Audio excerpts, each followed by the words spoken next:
I've heard a lot of good things about Monster Hunter, despite never having gotten into it. Especially once it was released on the Wii as Monster Hunter Tri and a lot of friends were playing it, but I still never saw the need to get into it. Then Capcom granted the wish of many Monster Hunter fans by releasing an MMO for the game on PC and Xbox 360 called Monster Hunter Frontier Online, then proceeded to stomp on that wish by stating it wouldn't be available to play outside of Japan. Looks like someone in China was listening though, and they did what they do best. Make a carbon copy clone with a similar name and one key difference. It's available in English. This is the MMO Grinder, and it's time to look at Hunter Blade.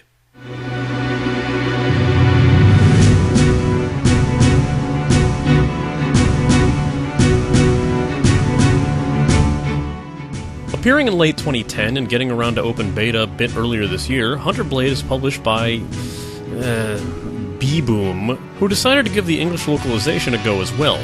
I'll show you the results of that soon enough. Remember, I know nothing about the Monster Hunter series beyond being told that this game is a clone of it, so if something I say sounds like something you can do in Monster Hunter, well, there you go. Some people ask me why I don't look at games that aren't in English but still free to play, because someone released an English patch, and, well, it's just that I don't want people who watch the show to have to jump through any hoops or experience horrible pings just to experience a game. It's hard enough to sign up for some of these games, and adding an extra layer of shady workarounds just doesn't feel in the spirit of the show to me. Also, that's why. Formalities out of the way, and my own personal utter lack of comprehension for the story, and a failure to concern myself with it beyond bad shit happened to go kill monsters, let's get to this.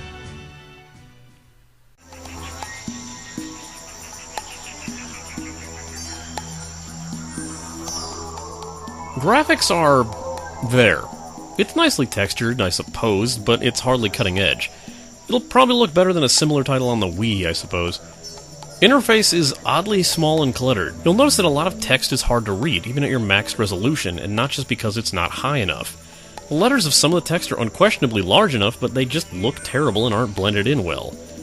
During gameplay, you'll notice odd slips and animations, and some monsters go from slow, natural movements to a choppy jerkiness, and sometimes even seem to teleport into position. The overall feel of the game just seems sloppy, but as an open beta, I guess there's still room for improvement. One thing about the aesthetic of this game, especially if you play as a female character, it's pervy as hell. Much of the female armors are very revealing, with the mammoth coat being as low-cut as a cocktail dress. Try to switch to an alternate weapon that requires you to change your armor, and the game feels it's most necessary to strip you down to your underwear, which on female players consists of several well-placed straps of cloth with an accompanying thong. Well, maybe it's not that much different from male characters.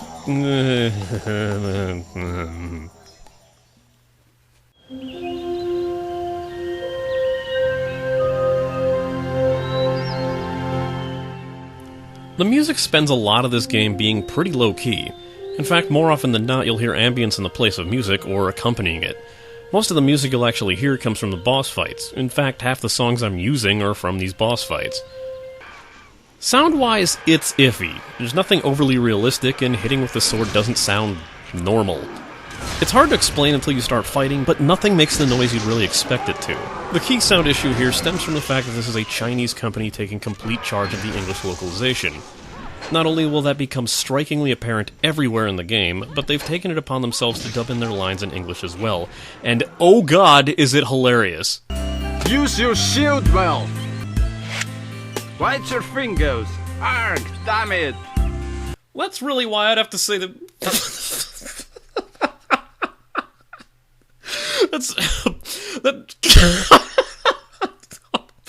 Oh, damn it! Let's move on.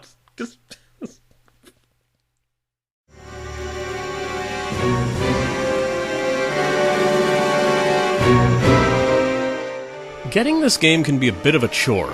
Despite having a direct download, it will still take a long time.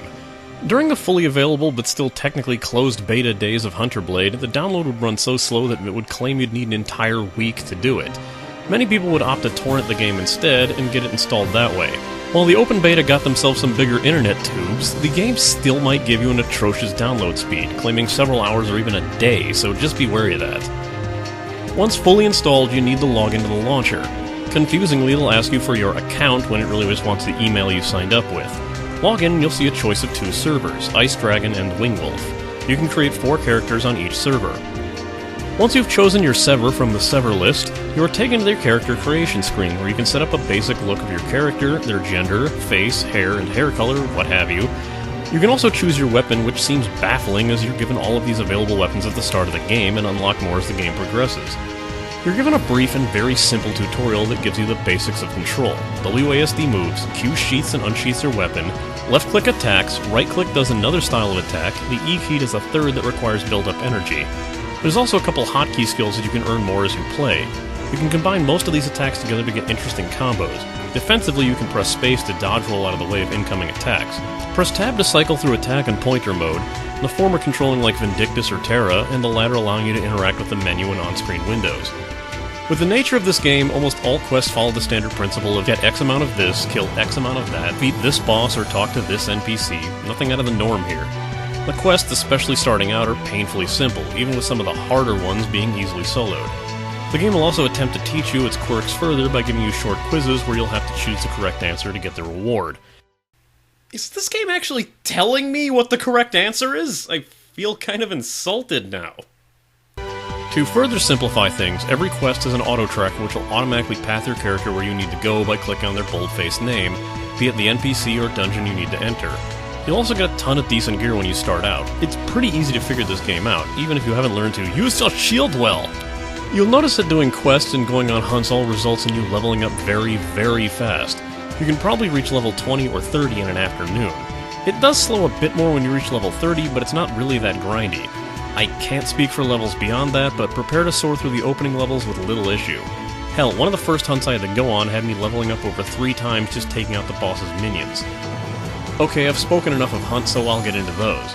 If you've played a beat-em-up MMO, the hunts follow a similar structure of heading from area to area, killing off the monsters inside before moving on to the next, before finally killing a boss, ending the hunt and getting an overall score and some extra treasure. A few key differences, though. First, there's a girl standing at the entrance to most hunts who will grant you free items or items you can retrieve with cash shop currency. Usually the free items will be good enough.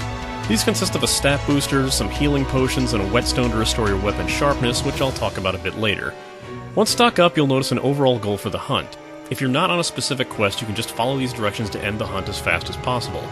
For example, instead of having to head to Area 1, kill everything, move to Area 2 and kill everything, so on and so forth, you may be told to head right to Area 3 and kill everything there.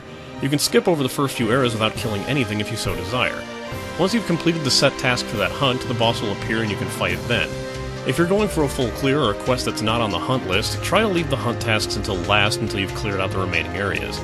There are also special hunts that can be reached via specific NPCs and quests that don't follow these rules to the latter. As for the main meat of the game, this is what you can expect.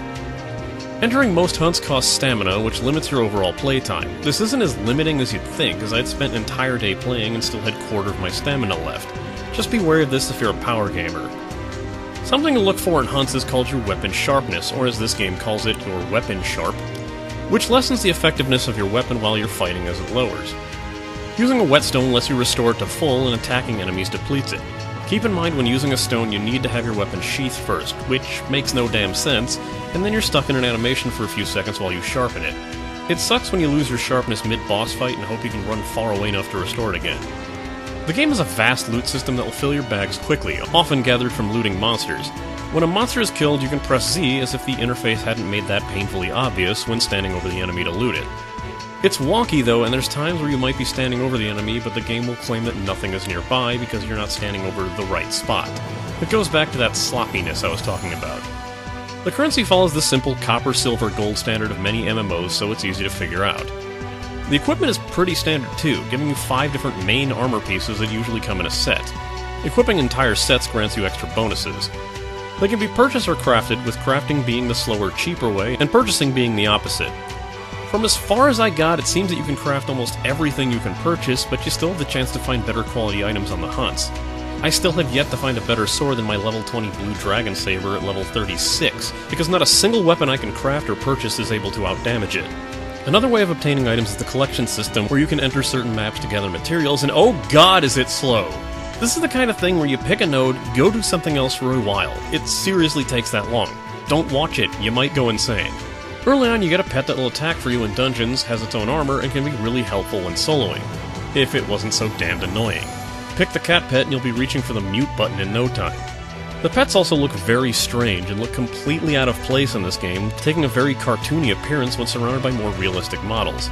Imagine playing something like Heavy Rain and suddenly seeing a character in the game being followed by a CG version of Brian from Family Guy. Yeah, it's like that. You can summon and dismiss your pet by hitting Ctrl-Z. Once you hit level 20, you get to choose a mastery in one of your weapon choices, granting you more skills in that weapon set from a skill tree. The tree is oddly limiting, and you'll notice that you'll fill out every available option in the tree before you hit the next level requirement to further your skills. At level 40, you'll gain a second mastery, as well as access to the weapons you weren't able to choose at the start. Otherwise, there's not much else you'll need to know to enjoy this game. There's a bit more you can do, but feel free to look around and see what else is available to you.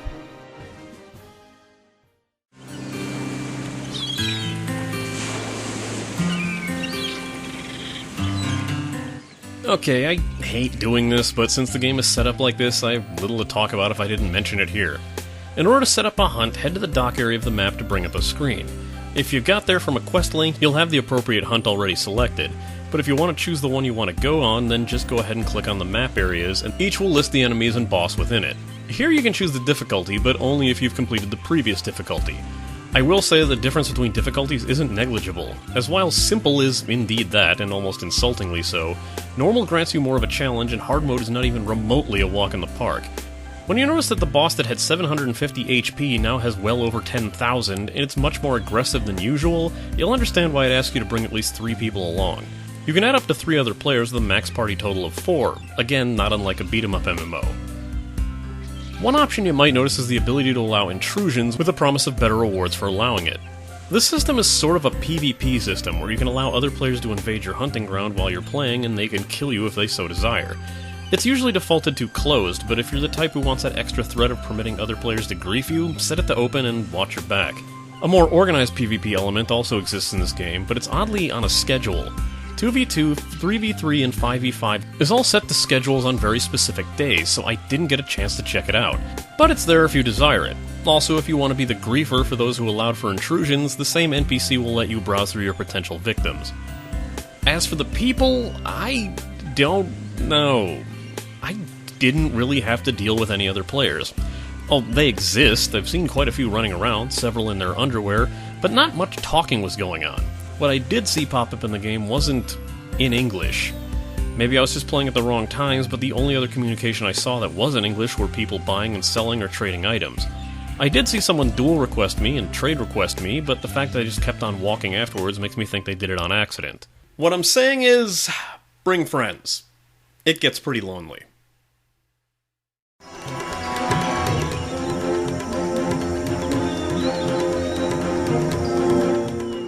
The cash shop currency of B-Boom is the Jade Shells, and since Hunter Blade is their only game, have no concern about picking the wrong one.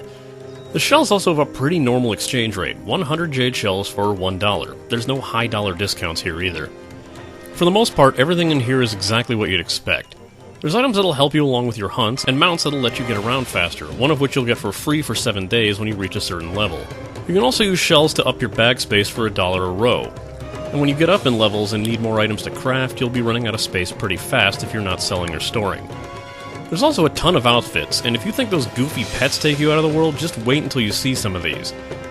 I've seen the one that turns you into a Navi from Avatar, and no, it's not a coincidence, it's actually called the Avatar outfit. When Mega G-Wolf was playing closed beta, he told me he was pretty sure he saw a player run by dressed as Optimus Prime. Costumes run on a separate equipment tab, and you can choose to display that instead of your armor, and many come with an option to purchase permanently. Prices in the store range from fair to steep to "Are you out of your goddamned minds?" Also, don't forget about the ultra hunting items that I mentioned earlier that you can pick up for Jade Shells, even if I never felt that the free ones weren't enough. It's just another option there.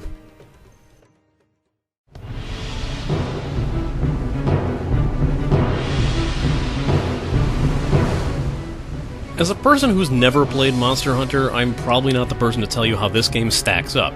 But I can tell you that while it's a bit of a dodgy experience with its hilarious translation and general hiccups, it's still got a bit of charm, and much like the draw of the Monster Hunter games, is a game that's a lot more fun when you bring your friends along. So is Hunter Blade a worthy title or a shameless ripoff? It's not my call, but why not give it a shot and see for yourself? Here's my final rating. So, did Capcom completely screw over your chance at playing Monster Hunter Frontier? This might be a good replacement for you. While the fanbase is torn as to whether or not this is a decent replacement or some sort of horrid abomination, at least the option is there. This game is as simple to play as they come, and the action combat might draw in a lot of fans, even beyond the Monster Hunter ones. The fact you have various ways to play each character makes the game a bit more interesting than just picking Class A and hoping for the best. It's another shop where I can't recommend anything specific, so shop around if you want to drop the cash on this one. At least adding rows of bag space isn't a bank breaker, and the exchange rate isn't baffling. I like the fact that costumes are an override, so if there's something you'd like, feel free to pick one up. Varied playstyles aside, this game still has the same core mechanic. Head to a hunt, kill the things, come back and do it again, and that'll probably annoy a lot of people after a while. While the translation is a great source of unintentional comedy, trying to understand the game's more complex mechanics when they're barely being explained coherently might get frustrating after a while, and you may find your eyes glossing over the quest text no matter how important it may be. Of course, the biggest issue remains. This is unquestionably a clone, a ripoff, or what have you. I've noticed a lot of people are unhappy with the fact that Hunter Blade takes gameplay, designs, and items from Monster Hunter so shamelessly, and that might be enough for you to never give this game the time of day. Then again, it's not like enough people aren't even more angry at Capcom lately, but skip this one if it's a matter of personal principles. Next time I'll be doing something different. Very different. And you won't see this coming. No matter how many RIAA laws I have to violate for it.